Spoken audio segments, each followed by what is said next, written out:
আমি গরিবের সন্তান, তুই গরিবের সন্তান, এগুলা তুই জড়াইস না রে বাবা। বলার মতো আমি কিছু খুঁজে পাচ্ছি না।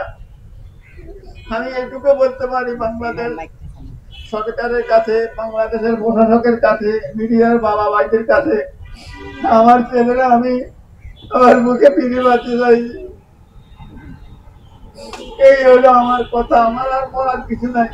আমার তো গ্রাম এলাকার মানুষ, গ্রামে থাকি, ছেলে থাকে ঢাকা, পড়ালেখা কতটুকু করছে, ঢাকা থাকে, থাকি আলাদা মোটামুটি ভাবে নিজের পথে নিজে ধরে। এর মধ্যে আন্দোলন হচ্ছে, আন্দোলনে বলে উনি শুরু করছে, তো আমি গ্রামে থাকতে শুনতাম মানুষে বলতো তোমার ছেলে আন্দোলন করতে যায়, তো আমি ভুল বললো তো বাবা আমি গরিবের সন্তান, তুই গরিবের সন্তান, এগুলা তুই জড়াইস না রে বাবা।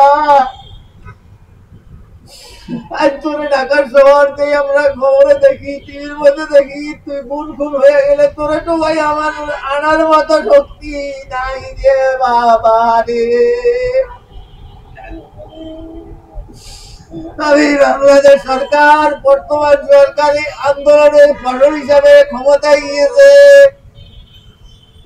সেই সরকারে কি করতেছে আমি জানি না রে বাবা।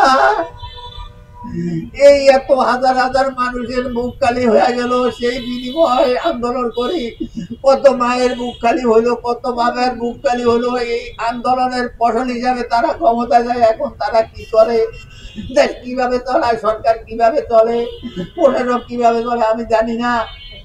আমি জানি শুধু আমার ছেলেকে যেভাবে হোক, আমার ছেলেকে আমার বুকে আনে ফিরত দাও, চিন্তা অবস্থায় আমি এটুকু জানি, আর কিছু জানি না রে বাবা। আমার আর কিছু বলার নাই।